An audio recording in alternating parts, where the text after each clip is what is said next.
Hola, mi nombre es Sofía Chalbo y les voy a hablar sobre la teoría del desarrollo cognitivo de Jean Piaget.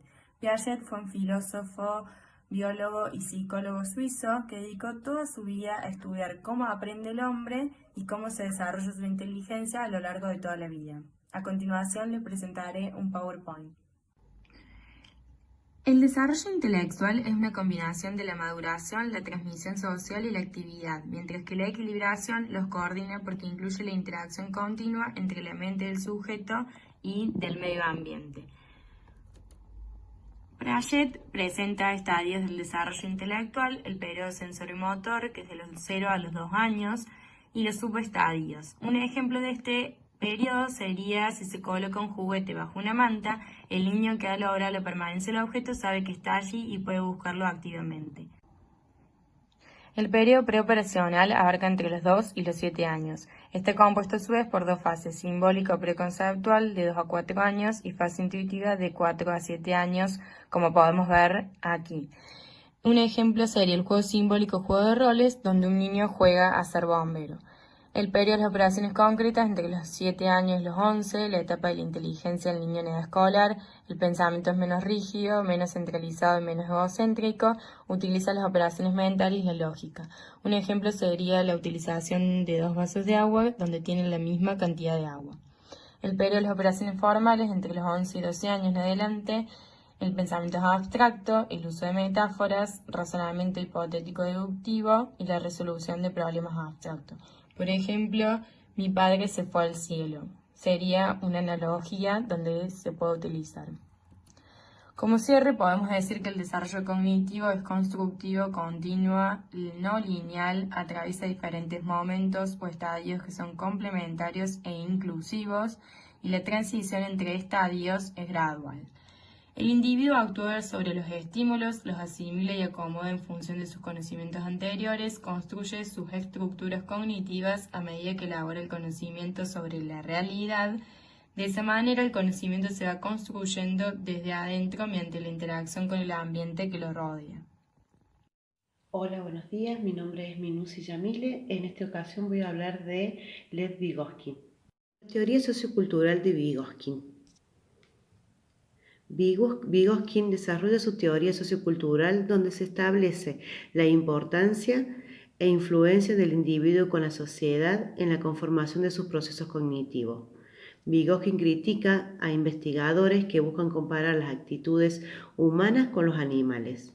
Otra de las diferencias de Lev Vygotsky es que sus teorías no están divididas por etapas.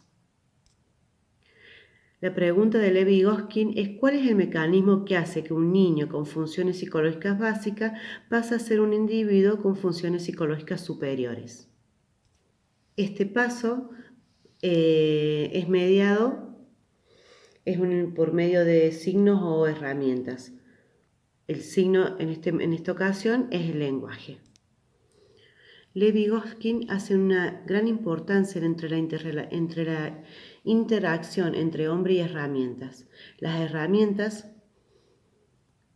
como dijimos recién, son signos, el lenguaje o aquello que utiliza el sujeto para aprender.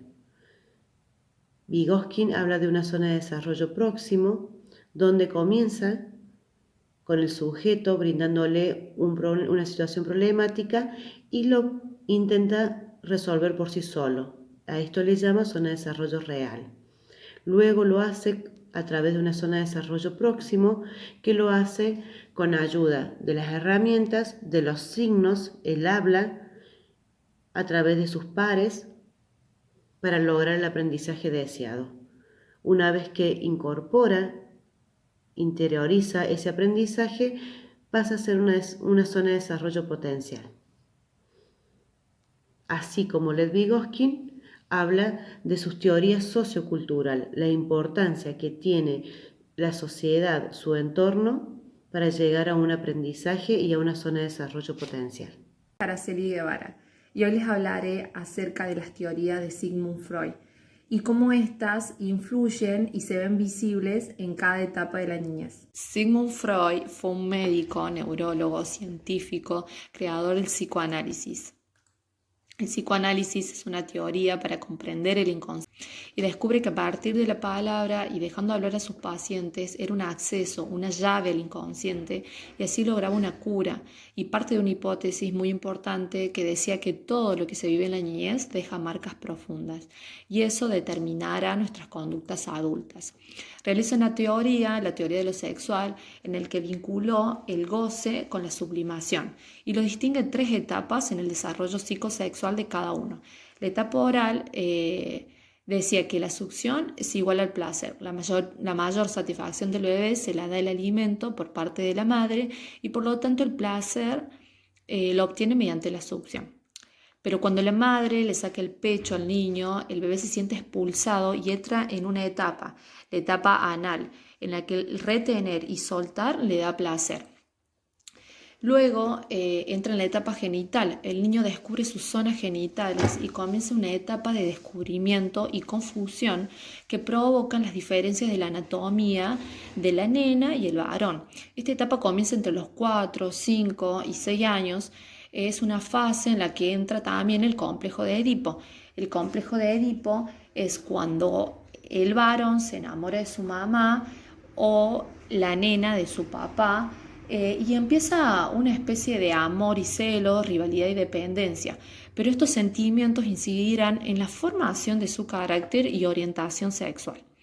Freud parte de un nuevo modelo psicológico llamado el ello, el yo y el superyo. El ello se encuentra en el consciente y está presente desde que nacemos. Por eso podemos decir que está vinculado con la primera infancia. Un bebé es completamente ello. Tiende a cumplir sus necesidades fisiológicas inmediatamente sin tener en cuenta la conciencia. Un bebé llora para satisfacer sus necesidades. Es un impulso inconsciente, como por ejemplo el comer. Luego está el superyo. El superyo no lo obtenemos desde que nacemos, sino que es impuesto por la cultura, la sociedad, los padres, y es la parte que contrarresta el ello. Son los pensamientos éticos y morales que el individuo recibe a partir de la cultura, la sociedad y el medio que lo rodea. Y esto se da entre los 4 y 5 años cuando el niño es consciente de eso. Es por eso que lo podemos vincular con la segunda infancia, donde ya hay madurez del sistema nervioso y mejora las capacidades para recordar lo que hemos aprendido. El yo sería el mediador entre el ello y el superyo. Quiere cumplir las demandas del ello, pero también quiere conciliar con las exigencias del superyo. Todas son analizadas por el superyo, amenazando con el castigo en caso de incumplimiento, y nos permite tomar conciencia y elegir el camino adecuado. Mi nombre es Figueroa Ángeles y voy a hablar sobre las teorías del desarrollo psicológico infantil de Henry Wallon. Henry Wallon fue un psicólogo, médico y filósofo francés.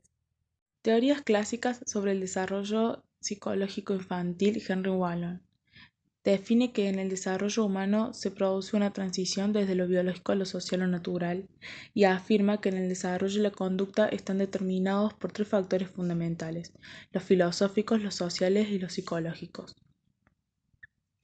Los estadios del desarrollo psicológico de un sujeto. Estadio de impulsividad motriz y emocional, que comprende desde el nacimiento hasta el primer año de vida. Tiene una orientación centrípeta, se dan las primeras relaciones con el entorno y accede a la vida psíquica. Su periodo denominado es de impulsividad motriz. Se producen los reflejos, es de importancia la significación por parte del medio, se produce la simbiosis afectiva y la función dominante es la emoción. Luego está el estadio sensorio-motriz y proyectivo, que transcurre entre el segundo y el tercer año de vida. Posee una orientación centrípeta. La función dominante es la actividad sensorio-motriz. La actividad exploratoria es la manipulación de objetos. Aparece la imitación y la anticipación, que consiste en reacciones emotivas. Y en esta etapa se produce el desarrollo del acto del pensamiento, que da inicio a la representación. También se produce la adquisición del lenguaje. El estadio del personalismo abarca de los 3 a los 5 años, posee una orientación centrípeta, su característica típica es el narcisismo y posee 3 periodos: periodo de oposición e inhibición, periodo de edad de gracia y periodo de representación de roles. Y por último, el estadio del pensamiento categorial, que abarca desde los 5 hasta el comienzo de la pubertad y posee una orientación centrífuga. La función dominante es la conquista y el conocimiento del mundo exterior.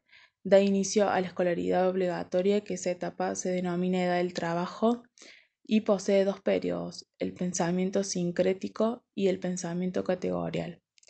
Este estadio finaliza con una crisis de la pubertad, donde inicia el estadio de la pubertad y la adolescencia.